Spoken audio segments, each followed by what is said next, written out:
Good afternoon, everyone. I see we have 68 people on the call today. That is awesome. Happy New Year to you as well. For those of you I haven't had the pleasure of meeting, my name is Tammy Herring. I am the Housing Operations Manager for the Georgia Department of Community Supervision. We are so glad that you decided to start off this new year with us, the DCS Reentry Services Division. I think a comment made by our director, Michelle Stanley, earlier this week says it best, and I'm going to quote her. The work of helping requires professionals to open their hearts and minds to their clients. Unfortunately, this very process of empathy is what makes us vulnerable to being profoundly affected and even possibly impacted by our work. So it doesn't matter if you're a supervision officer, housing provider, recovery provider, community coordinator, community stakeholder, counselor, judge, court worker, and that list just goes on and on. Anyone whose business is to work with people has the potential to be impacted by today's topic. And the topic I'm speaking of today is compassion fatigue. The Reentry Services Division is grouping several events in January around the topic of New Year, New You. We hope that you use the information that is shared today to make yourself and your organization, if that describes you, as healthy as you can be in the new year. Again, we're so glad you decided to join us. Our speaker today is going to be Paige McKean. Paige McKean graduated from the University of Georgia in 1998. She had majors in sociology and criminal justice. She is a nationally certified train the trainer for MRT, Thinking for a Change, and SAMHSA's trauma-informed responses. She's also a certified addiction counselor, a medication-assisted treatment specialist, an approved clinical supervisor, and a clinical evaluator. So Paige wears lots of hats. She is currently a social service program consultant 3 with our agency in the recidivism reduction unit. And in her spare time, if Paige has any spare time, she also operates her very own LLC and is entering her 13th year of contract work as a treatment provider for the Athens Judicial Circuit Drug Court, as well as her 8th year of working with the Athens Veterans Treatment Accountability Court as well. If you have questions as you listen to our presentation today, you do have the opportunity to type those questions in the chat box. We will address all of your questions at the end of the presentations. And as a reminder, we will be recording today's session, and please keep your microphones muted during the presentation. So Paige, if you are ready, please make welcome Paige McKean, and I will turn it over to her. Thank you, Tammy. Welcome to the Department of Community Supervision Compassion Fatigue Training. As Tammy said, my name is Paige McKean, and I'm a social services program consultant with the Recidivism Reduction Unit. I'm here to talk to you today about a topic that is relevant to all of us, probably even more so right after the holidays, when a lot of times we're feeling overwhelmed. I think that this is a really great time to discuss this topic as we go into a new year, and hopefully, it's a fresh new year, so a lot of times we're ready to make some resolutions about making ourselves emotionally, spiritually, and or physically healthier. So let's begin with our terminal performance objective. The terminal performance objective for this training is that upon completion of this training, you will be able to understand and recognize the signs of compassion fatigue and learn how to recover. So in other words, when we see that our emotional gas tanks are starting to go empty, we're going to learn to refill them before they leave us stranded on the side of the highway.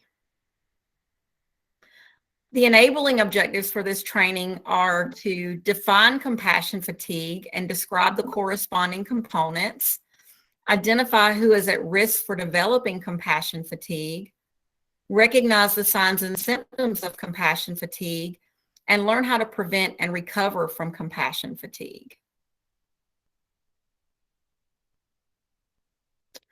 What is compassion fatigue? Compassion fatigue is a condition characterized by emotional and physical exhaustion, leading to a diminished ability to empathize or feel compassion for others. So it refers to the profound emotional and physical erosion that takes place when helpers are unable to refuel and regenerate. So those who've experienced compassion fatigue describe it as being sucked into this swirling whirlwind that slowly just keeps pulling them down. And they have no idea how to stop the downward spiral, so they work harder and harder and harder, and they continue to give to others until they're completely spent. It's also sometimes referred to as empathy fatigue. So it's a deep physical, emotional, and spiritual exhaustion accompanied by acute emotional pain, where you're so exhausted that you no longer have the personal reserve to feel for other people. So you just kind of feel done. So this next clip illustrates some of the attitudes that often accompany compassion fatigue. And some of you may identify with some of these feelings of just being so overwhelmed that it's hard to care anymore, that you just can't take anymore, or you're going to check out. So if you've ever felt that way, or you're feeling that way now, then this video is for you. So I'll need you to listen closely.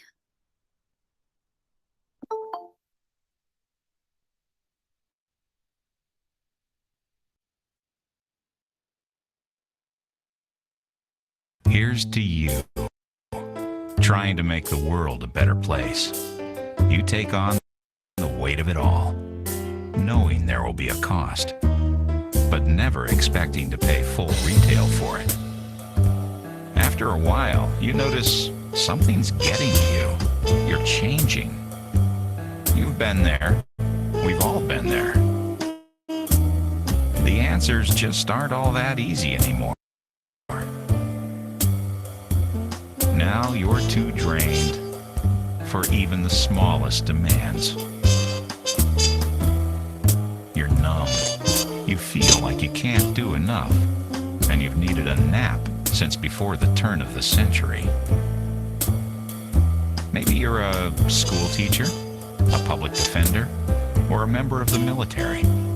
So why does the world feel like a different place to you?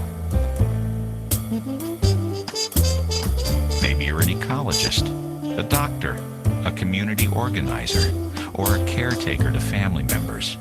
It's all piling on, and some of your own choices could be starting to raise eyebrows. Let's face it, these days, when the world comes calling, you'd really rather not pick up. Your mind, blown. Your spirit, broken. And your body is not taking any of this all that well. Something's just not how you remember. And that something could, in fact, be you. Hey, it's a struggle. We understand that. Doesn't mean it's too late for a change. We're here. We get it, and we have ideas for how to find a better way. Check us out, traumastewardship.com.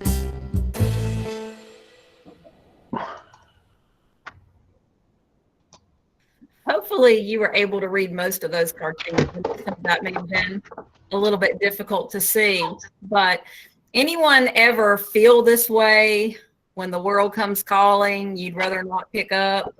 Some little guy says, listen, pal, they're all emergencies.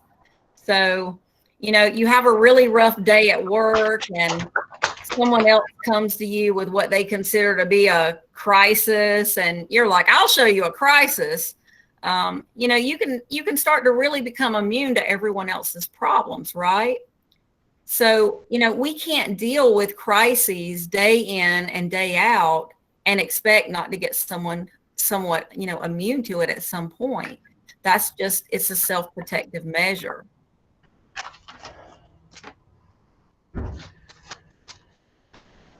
So I just said that sometimes compassion fatigue is also called empathy fatigue. There's some other words that are often used somewhat interchangeably with compassion fatigue, and I want to draw a few distinctions. The first word that people often use in place of compassion fatigue quite frequently is secondary traumatic stress. This is the emotional duress that results when an individual hears about or indirectly experiences the firsthand trauma experiences of another. So its symptoms mimic those of post-traumatic stress disorder. Individuals affected by secondary stress may find themselves remembering intrusive imagery or distressing emotions. They may be re-experiencing personal trauma, or they may notice an increase in arousal and avoidance reactions that are related to the indirect trauma exposure. So someone may have actual physical responses as well as changes in memory and perception as a result of STS. It can negatively affect the worker's sense of self, safety, and control because they're actually having functional impairment. And then there's vicarious trauma. Vicarious trauma is a term that's used to describe the changes in the inner experience of a person that results from working with a traumatized client. So it refers to the profound shift in worldview that occurs in helping professionals when they work with clients who've experienced traumas. So helpers may notice that their fundamental beliefs about the world are altered, or possibly damaged by being repeatedly exposed to traumatic material. So when we think about vicarious trauma, it's something that occurs over a longer span of time as these experiences accumulate. So when we're repeatedly exposed to traumatic experiences and our view of the world changes, that's what we would call vicarious trauma. Secondary traumatic stress and vicarious trauma are much more complicated than just being tired and overworked. They're often caused by a conflict between our deepest values and the work that we're required to do, which is called moral distress. So think like ethical dilemma. And the next term that I'm going to introduce is burnout. And burnout is a term that's been used since the early 1980s to describe the physical and emotional exhaustion that workers can experience when they have low job satisfaction and they feel powerless and overwhelmed at work. Compassion fatigue has been called a form of burnout in some literature. But, unlike compassion fatigue, burnout is related to chronic tedium in careers and the workplace. And it's the stress that's created by the inability to cope with the continuous physical and mental demands of the environment. So, while burnout is also work related, it develops as a result of general occupational stress. And it's not used to describe the effects of indirect trauma exposure specifically. And burnout also doesn't necessarily mean that our view of the world has been damaged or that we've lost the ability to feel compassion for others. The feeling that often accompanies burnout is hopelessness. And that feeling can also make you feel worn out. Stress makes everything feel like too much. Burnout is a feeling of not enough energy, not enough time. You're so emotionally exhausted that it's hard to summon the energy to care anymore. And unlike burnout, compassion fatigue is highly treatable and maybe less predictable. Many times the onset of compassion fatigue can be really sudden, whereas burnout usually emerges over time. Also, severe cases of burnout sometimes require the person experiencing it to completely change jobs or occupations. But a lot of times measures can be taken to prevent or treat compassion fatigue before a change in work environment is required. In fact, many times compassion fatigue is highly treatable once workers recognize it and start to take action.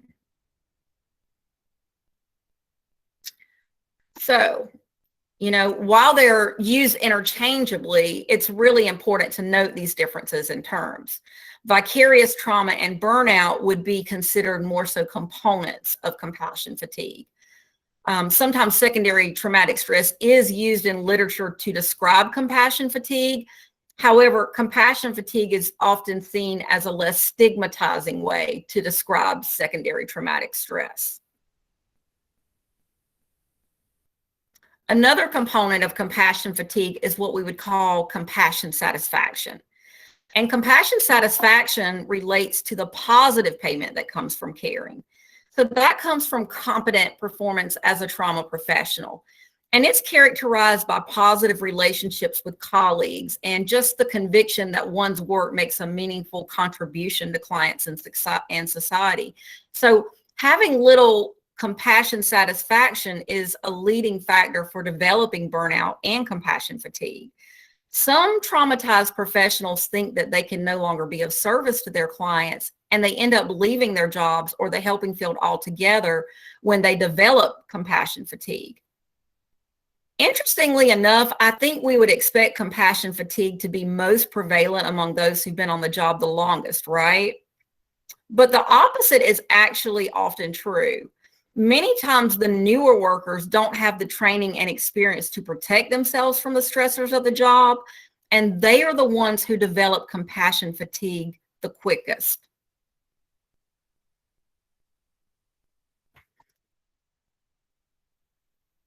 So just as a quick recap to what we've discussed so far, the term compassion fatigue describes the costs that accrue in frontline personnel as a result of caring for those who suffer. It's the consequence of working with traumatized individuals if the professional is exposed to significant numbers of them and has a strong empathetic orientation. So based on this perspective, it develops due to this combination of prolonged exposure to traumatized victims and the inability to emotionally disengage from their suffering. Charles Figley said, "We have not been directly exposed to the trauma scene, but we hear the story told with such intensity, or we hear similar stories so often, or we have the gift and curse of extreme empathy and we suffer. We feel the feelings of our clients. We experience their fears. We dream their dreams.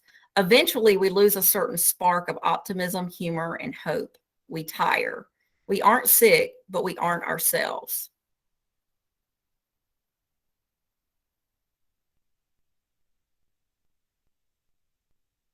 So what causes compassion fatigue? That's kind of a tricky question. So journalism analysts argue that news media have caused widespread compassion fatigue in society by saturating newspaper and news shows with a stream of images and stories of tragedy and suffering. And this has caused the public to become desensitized or resistant to helping people who are suffering. There's actually a 2010 University of Michigan study that has found that empathy among college students has declined 40% between the 1970s and the 2000s. So just overall, empathy in our society has declined. We'll talk about this news phenomenon more shortly, but being exposed to tragedy over and over can numb us to the suffering of others. So any professional who's in a position of hearing the recounting of traumatic experiences is at risk of experiencing compassion fatigue.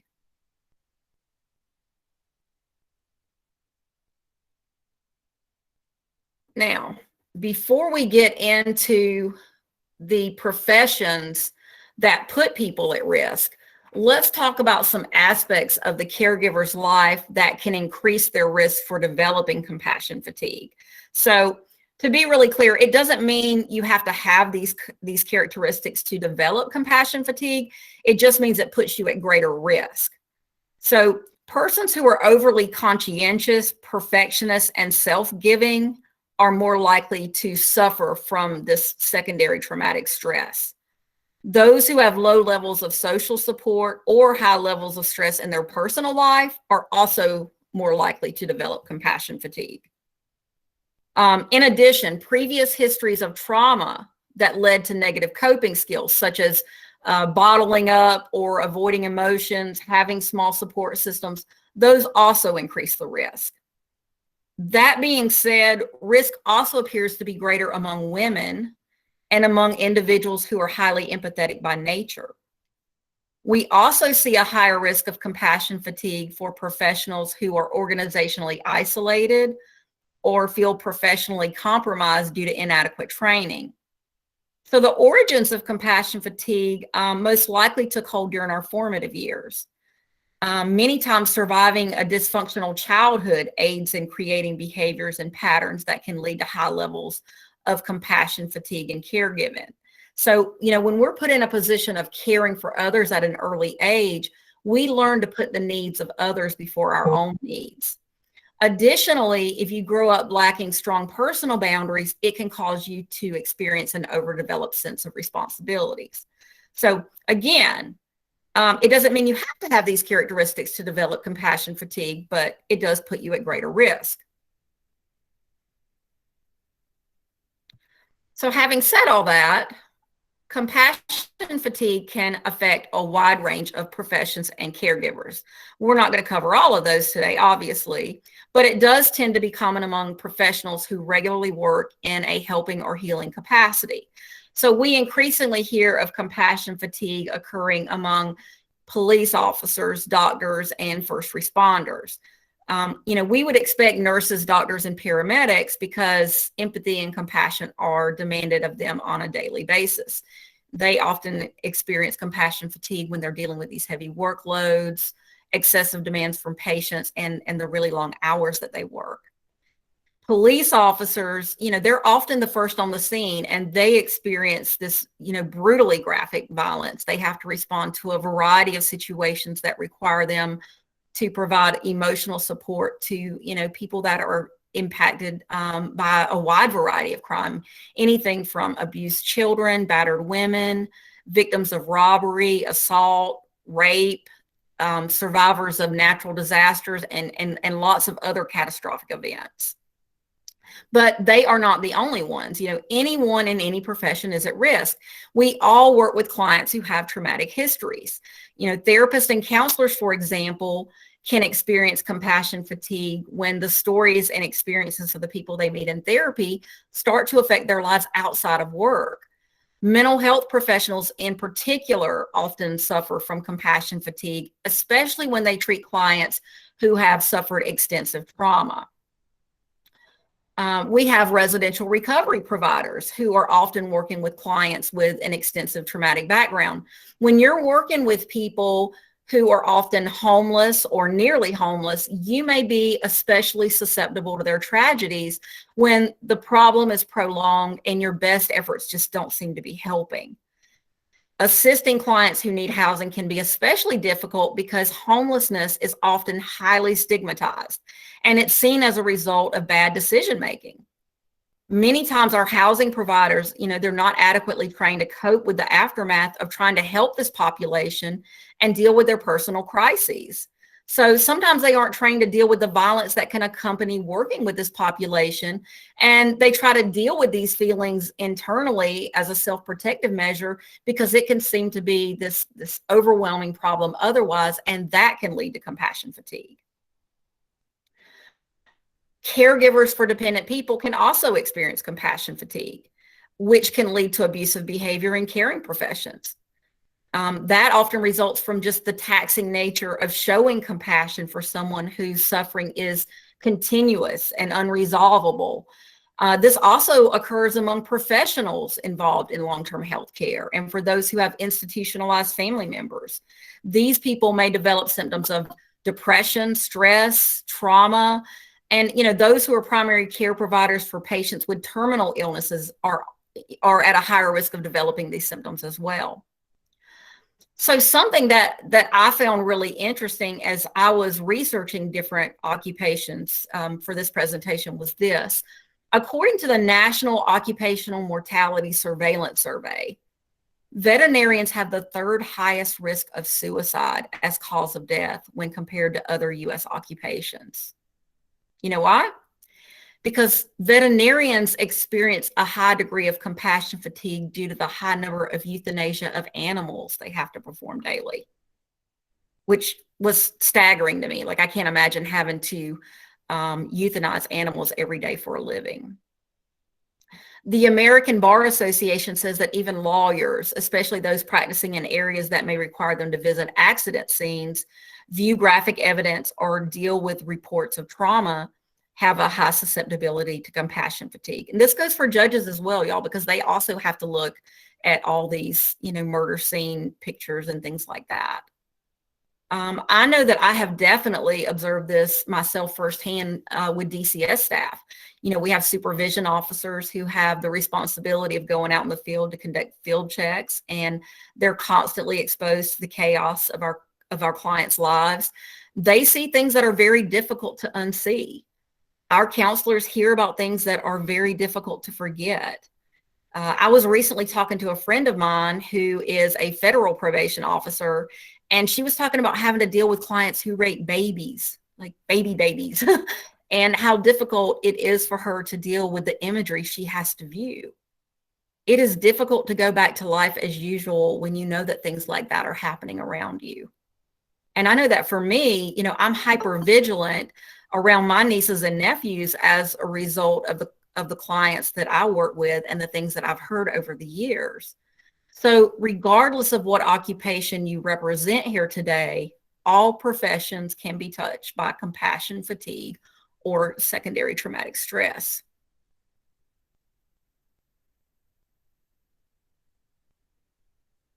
So we are always at risk of compassion fatigue, but now more than ever, we are susceptible. Why?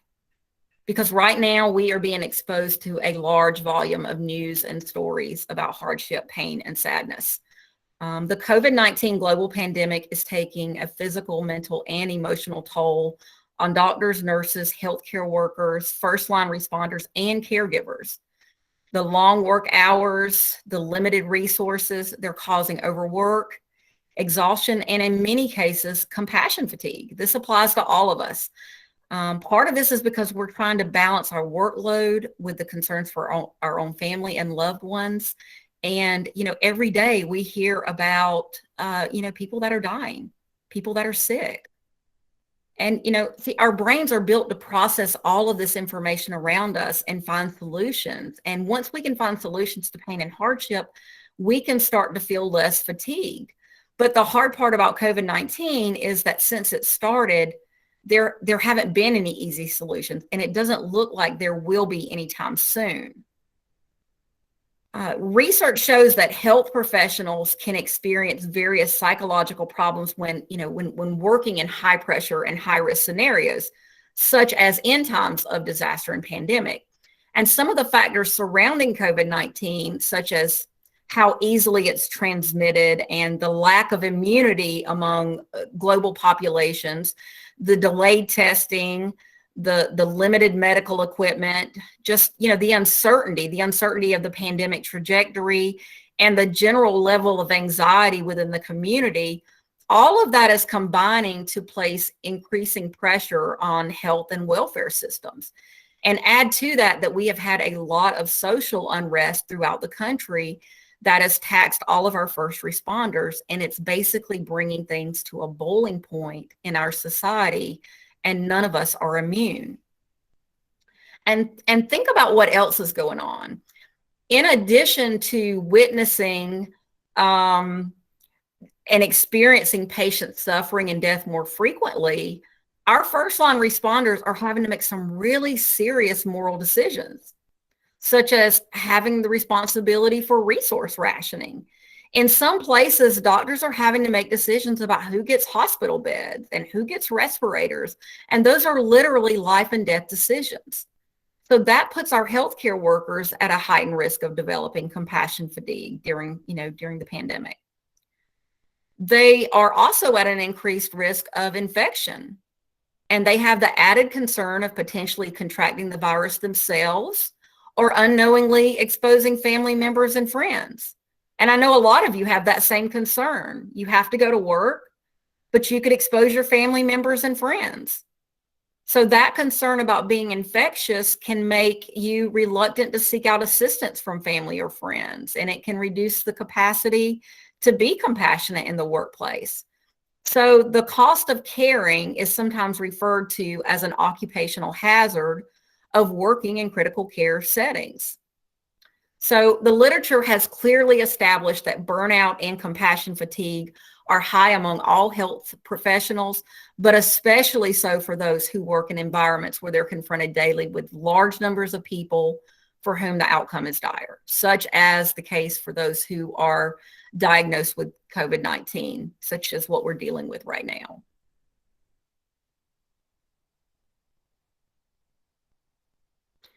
Okay, my next question, is compassion fatigue always related to the clients we serve? So this topic really resonated with me because this summer, I admit, I was experiencing compassion fatigue at a really high level, and it wasn't with my clients so much as it was with everyone else around me. I first noticed it with my friends and family members because I am online all day, every day. I'm on the phone all day working with DCS. I'm constantly talking to people and solving their problems.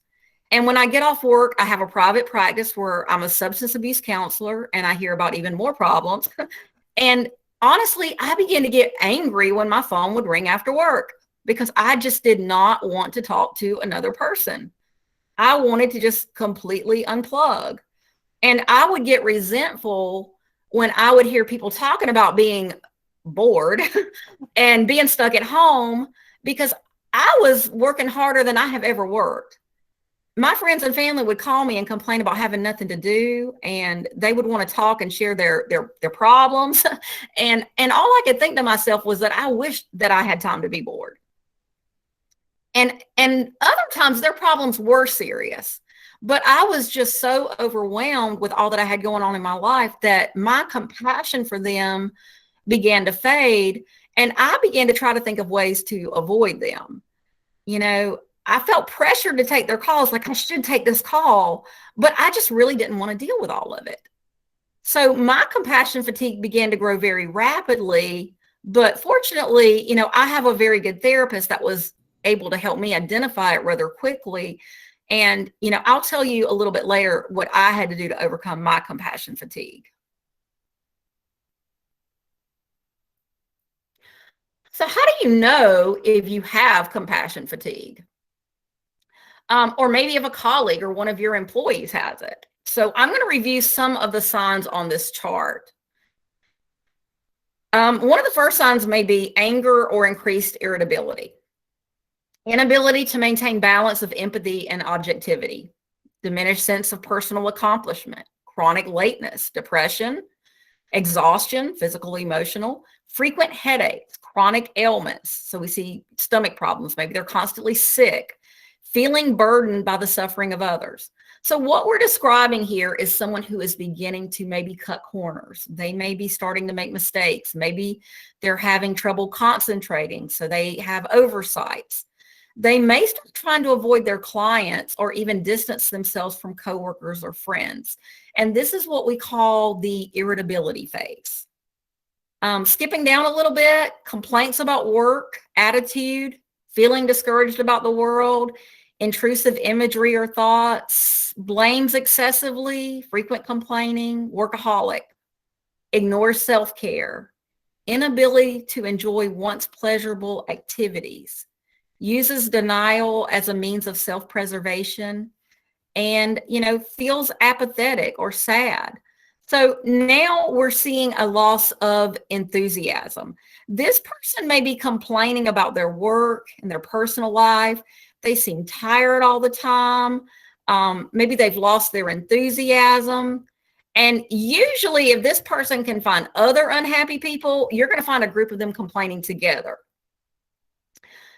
Shortly after, we usually move into the final stage. And this is where we see the maladaptive coping mechanisms like bottling emotions, overeating, insomnia, and excessive use of alcohol or drugs to self-medicate.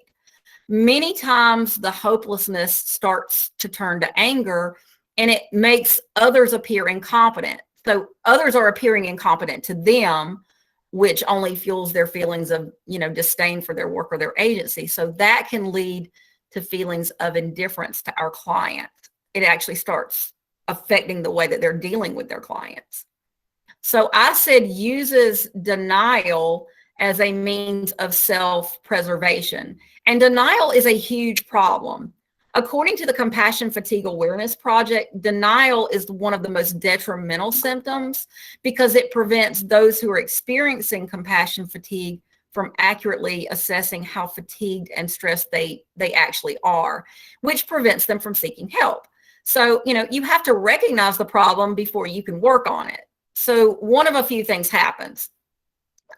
You recognize how your work is impacting your life and you take action to change it. Okay. You get overwhelmed and you leave the profession, or you decide to just stick with it and you use poor coping strategies. So, as a result of the denial, those who stay in high risk fields after developing compassion fatigue or burnout, they may later develop substance abuse, depression, or go on to attempt suicide. A 2018 study that examined differences in compassion fatigue in nurses based on their substance use actually found significant increases for those who use cigarettes, sleeping pills, energy drinks, antidepressants, and anti-anxiety drugs. So what that means is that many times people who stay in high-risk fields may be using narcotics or stimulants to cope with the stressors.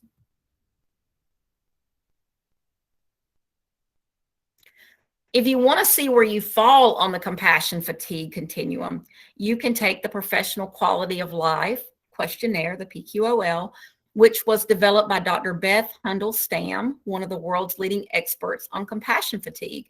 So in addition to English, the PQOL has been translated into 17 different languages. And although it was originally developed for professional helpers, it can actually provide important feedback about compassion fatigue, burnout, and life stress for anyone who spends a good deal of time helping others. So if you are interested in taking this assessment, you can type your email into the chat and we will send you a copy of this instrument so you can gauge your current compassion fatigue level.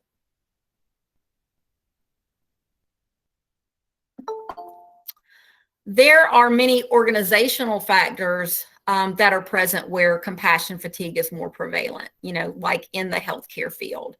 For example, a culture of silence where stressful events such as deaths in an intensive care unit are not discussed, after the event unfolds. That is linked to compassion fatigue. Lack of awareness of symptoms and inadequate training in the risk associated with high stress jobs can also contribute to high rates of compassion fatigue. But one of the biggest enemies for those fighting compassion fatigue is time, or really the lack of time. Because we live in a culture that encourages us to do everything quickly and to multitask. So, we eat lunch while we're checking our email and we're returning phone calls and we're doing paperwork. And to make even more time, we often eliminate the very things that would give us more energy, like time with our family and friends, or exercising, eating a healthy meal, prayer and meditation. And there just never seems to be enough time.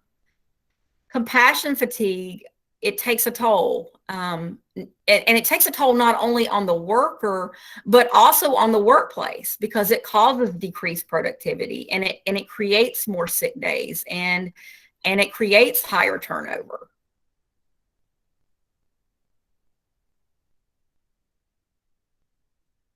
So let's talk about that a little. When compassion fatigue hits critical mass in the workplace, the organization itself suffers. You can't affect the individual worker without the workplace being affected. So some of those effects are, high absenteeism, high turnover. And what happens when you have high turnover? There's constant changes in the coworkers' relationships, inability for teams to work well together. Oftentimes there's outbreak of aggressive behaviors among staff, inability of staff to complete assignments and tasks. inability of staff to respect and meet deadlines, lack of flexibility among staff members, strong reluctance to change, inability of staff to trust that improvement is possible, lack of vision for the future, and desire among staff members to break company rules. So the individual suffers, the family suffers, and the organization suffers when compassion fatigue occurs. So if you score high on the compassion fatigue scale or any of the other scales that are out there, there is hope. You know, like burnout or any other stress-related condition, compassion fatigue is not terminal, but it can definitely impact the quality of your life. So I've divided recovery into several sections, and the first is what I call prevention, and awareness is part of that first step to recovery.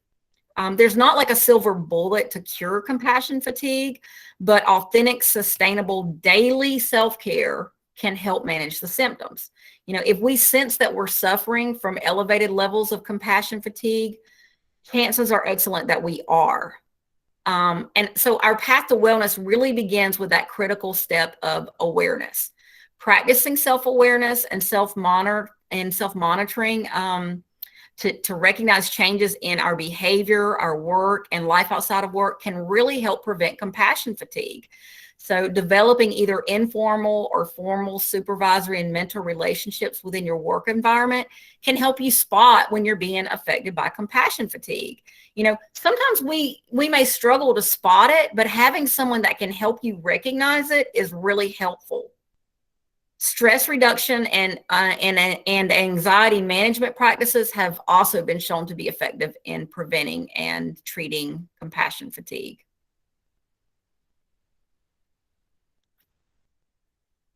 Some other things that we can do to help prevent compassion fatigue are, you know, reducing stressful workloads, taking regular vacations. I'm going to talk about, you know, more about this later, but we have got to learn to recharge our batteries. Journaling, seeking personal therapy to process work problems, regular exercise, developing a healthy diet, monitoring sleep patterns and getting restful sleep, developing hobbies different from work, developing positive coping strategies, reaching out to support groups and networks, practice mindfulness. You know, that's an excellent way to ground yourself in the moment and keep your thoughts from pulling you in different directions. Become proactive as opposed to reactive and develop stress resiliency skills. Resilience is our ability to bounce back from stress, and resilience is something that can be learned and enhanced. And that's something that, you know, that we have to practice, those resilient skills. Emotional self-care is also critical. We have to set healthy personal and emotional boundaries in terms of what works for us and what doesn't, and only take on what we feel we can handle. You know, too often we put too much on our plate and then we get overwhelmed. So, you know, and it's also important to keep in mind that emotional boundaries will likely change over time, and that, you know, we can maintain compassion, connection, and empathy without overly taking on someone else's pain or suffering or tragedy. And I know that for me, that has taken a lot of practice, and that's something that I still struggle with today. So, you know, on that note, does anyone else struggle with saying no when someone asks you to do something? That sometimes gets us into trouble, doesn't it? Sometimes we need to say no, and sometimes we just need time alone. So part of our emotional self-care is having plenty of quiet time alone to reflect on our own needs. Some of our other emotional needs could be just, you know, accepting where you are on your path at all times, exchanging information and feelings with people who can validate you, clarifying your personal boundaries, what works for you and what doesn't, and making it clear to other people. Reserving your energy for worthy causes. So in other words, choose your battles. That's another one that's been difficult for me, by the way. Be kind to yourself. Express what you need verbally and take positive action to change your environment, and enhance awareness of your needs with education. And finally, we have social self-care. Social support can help us maintain balance in our life. If we maintain a diverse network of social support, from colleagues to pets, and yes, pets can be part of our support, it promotes a positive psychological state, and it can protect us against compassion fatigue. So it's important to develop and maintain a strong social support both at home and at work. Work on maybe trying to hold one focused, connected, and meaningful conversation each day. And, that can help to jumpstart even the most depleted batteries. Time with family and close friends, that really feeds the soul like nothing else. And sadly, that seems to be the first thing to go when our time gets to be scarce. The other thing is, cultivating healthy relationships outside of work. It's great to have strong relationships with your coworkers, but it's equally important to have healthy relationships outside of work, because sometimes it's difficult for coworkers to avoid talking about work, even outside the workplace. I mean, it's just what we do, right? Like, you put us together and we're naturally going to talk about what we do. But connecting with friends who are not aware of the ins and outs of your work situation, it can give you some much needed emotional and professional relief. So develop a healthy support system, people who contribute to your self-esteem, people who listen well, people who care.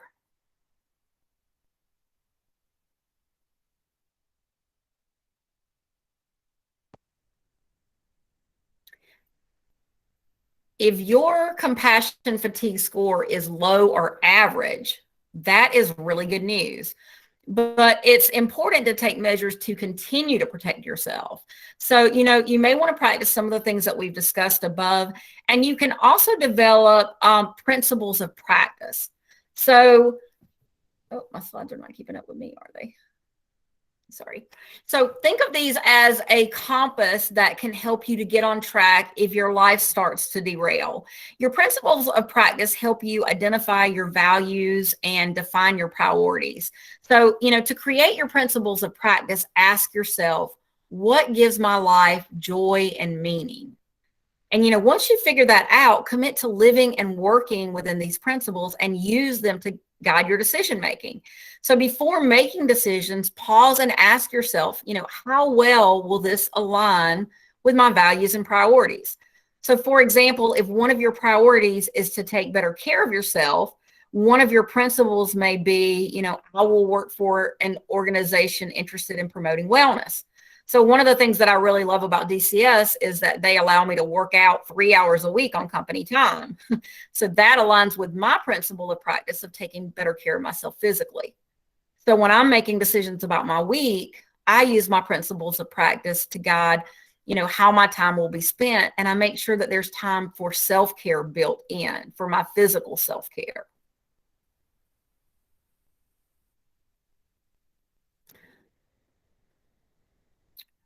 Okay. So having a clear vision is important in caring for yourself and learning how to say no. So this is what is sometimes needed to keep ourselves emotionally and physically healthy. And other things that we can do to keep our compassion fatigue score low are, to limit the amount of daily news that you watch or read about. Try to come to terms with the fact that pain and suffering are realities of life over which we have little or no control. Be grateful for what is good in life and in the world. Try to find some meaning in the suffering that you see. If you have to blame something, blame the situation and not the person. And show compassion to yourself by being kind, soothing, and comforting to yourself. So I think I told you earlier that that I was suffering from compassion fatigue in the summer. And to counter it, this is what I had to do. So for a short time, I didn't see any of my clients until I got my head on straight because, I didn't want to work while I was impaired. I decided to talk to my personal therapist more. And I had to set some boundaries around phone calls. And I let my friends and family know that except for emergencies, I was only going to return calls on the weekends. And during that time, I just, I began exercising again. I began eliminating the junk food that I ate while I was working. I became more intentional. I became more intentional about spending time with my husband in the evenings. I began to walk my dog every night, which gave us both some exercise. And it began to change my relationship with my dog, as crazy as that sounds. But, my dog is part of my support. I began doing yoga more regularly. And yoga is really good for me because it helps me to practice mindfulness, which helps me to focus my mind for brief periods of time. So that's helpful because, for 1 hour at a time, I learned to be present in the moment and not worry about what was going to happen for that 1 hour that I was on the mat. So I always say, I give my mind mini vacations, and that is the essence of mindfulness, or being present in the moment. So, I continue to practice these principles by intentionally setting appointments to practice yoga every week and not letting work or other personal obligations get in the way. And I take these commitments just as seriously as any other medical appointment, because honestly, if I don't have my health, I can't work or meet any of my other obligations. And I'm also putting myself first and not letting others guilt me into doing things that aren't in my best interest, because I'm the world's worst about taking on anything and everything that people ask me to do. So, I don't do that. Now I say, no, I can't do that. I'm sorry, I can't do that. So, that's something that I'm still working on today. And I'm probably going to have to work on that for the rest of my life, to be quite honest. So if you are a manager, what is the best way that you can support your staff to make sure that they don't suffer from compassion fatigue? So the first thing I'll say is, maybe introduce the topic of compassion fatigue at staff meetings. Discuss it as an occupational hazard, something that happens to those who do their jobs well. And maybe have a group discussion about ways to deal with it around the workplace, such as peer supervision and clinical debriefings, because a lot of times your staff will have really good suggestions. Recognize the signs of compassion fatigue in ourselves and coworkers and encourage self-care. The other thing I would recommend is, calling people out when they aren't taking care of themselves, because I am really fortunate to have friends as well as managers that will call me out whenever they feel like I'm getting unbalanced. They will say, you're taking on too much, or, you need to make sure that you're practicing self-care. So when you see that people aren't practicing self-care, then, call them out on it. Offer professional development for your staff. Include topics related to trauma-informed care and other skill-building strategies. So helping professionals, they need time to learn new skills and opportunities to attend refreshers. And right now, there are lots of opportunities to attend classes virtually. Even if attending classes in person is not an option, there's tons of webinars out there. Provide supportive supervision for your staff. So, include compassion fatigue in your discussions, but don't be insulted if they don't want to discuss, if they don't want to discuss it or talk directly to you about it. There should be someone in your agency or outside your agency that they can be referred to speak to. Encourage professional counseling. Be sure to use non-judgmental language and explain all aspects related to confidentiality. Make sure that they know that if they're talking to someone that, it's going to be confidential. Your agency probably has counseling resources you can refer them to. For DCS, we have an employee assistance program that employees can call 24 hours a day, 7 days a week to get a referral for counseling at no cost to them. And, they can even receive legal services, financial advice, family caregiving services. So if you're a DCS employee and you want more information, we can provide that after the training. But the point is that almost every agency has something similar, and we need to normalize referring employees to take advantage of these services. We need to not be scared to say, hey, have you thought about calling EAP? Because I did that with somebody in our agency not too long ago, and it really helped this person out a lot. And they thanked me for it and said, no one thought to tell me to do that. And I'm really glad that I did that. Encourage staff to take vacation time. In our society, we look up to people who work themselves to death and neglect their own self-care to help others. We rarely applaud people for taking time off or the day off, but that is a form of self-care. And as managers, we should promote a work-life balance. You're going to have happier, healthier staff if you encourage them to take time off and take care of themselves. And support the role of exercise and diet. People who eat well feel well.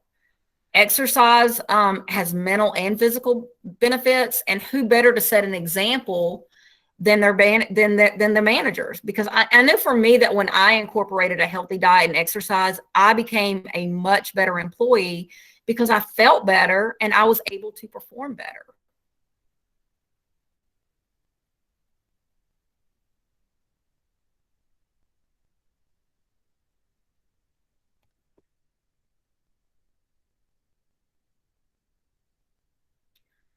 Okay, so I'm going to conclude with a few do's and don'ts of recovery from compassion fatigue. Do find someone to talk to. Do understand that the pain you feel is normal. Do start exercising and eating properly. Get enough sleep. Take some time off. Develop interests outside of work. Identify what's important to you. It can help you feel better about life and your life's work. And as I said before, do seek professional counseling if that's what you think that you need.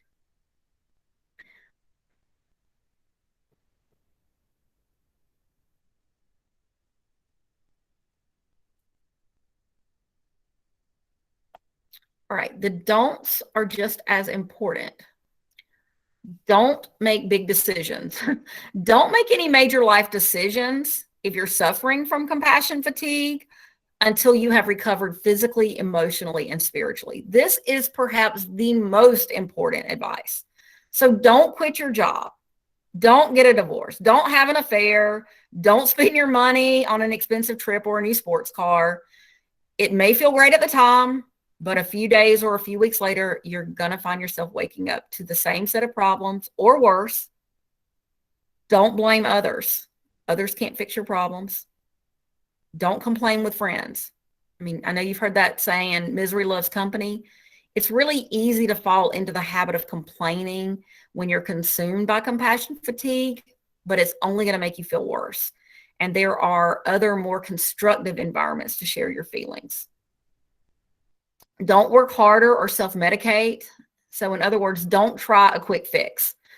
Compassion fatigue can make you vulnerable to addictive behaviors and substance abuse. So many people try to deal with compassion fatigue by working longer and harder.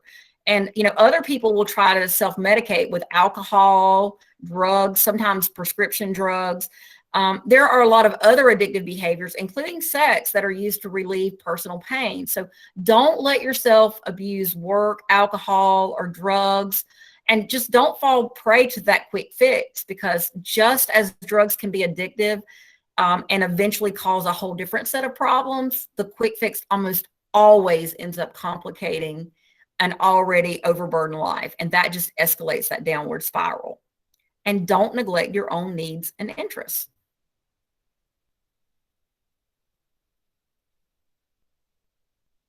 So our key points. Compassion fatigue refers to the profound emotional and physical erosion that takes place when helpers are unable to refuel and regenerate. To prevent or recover from compassion fatigue, practice personal, emotional, and social self-care. Identify what's important and live in a way that reflects it. To sustain yourself at work, develop principles of practice, rules or statements of personal integrity that assist you in identifying your values and defining your values. Commit to live and work within these principles.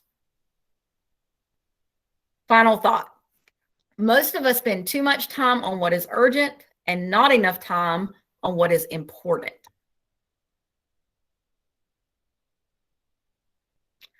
Okay. So at this point, I wasn't looking at the message board, so Well, I definitely want to thank you, Paige, for this presentation today. I know a lot of people, we actually had over 100 attendees Oh, wow. in attendance to listen to this good information on how to just be more mindful of our self care regarding ourselves, whether it be mental and physical. Um, we did have one question that was in the chat. Angela, she asked, is a copy of this available for the attendees? And Angela, so the recording, the presentation was in fact recorded, and so that will be made available on our website once everything gets up and running. However, the assessment page referred to earlier, if you wanted to receive a copy of that, if you would just include your email in the chat box, we'll definitely make sure that you obtain a copy of that assessment. Again, I want to thank everyone for coming out and attending this event with us this afternoon. It was great information. And we also encourage you all to be on the lookout for other events that we will host throughout the course of the year. We do have another event scheduled for next Tuesday, which will be presented by our agency's Chief Wellness Officer regarding the topic, is it okay? It's okay to not be okay.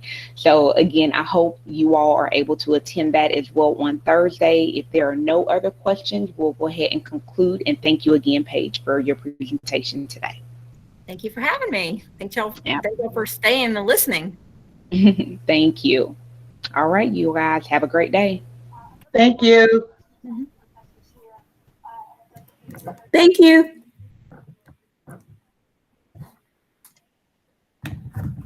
Thank you.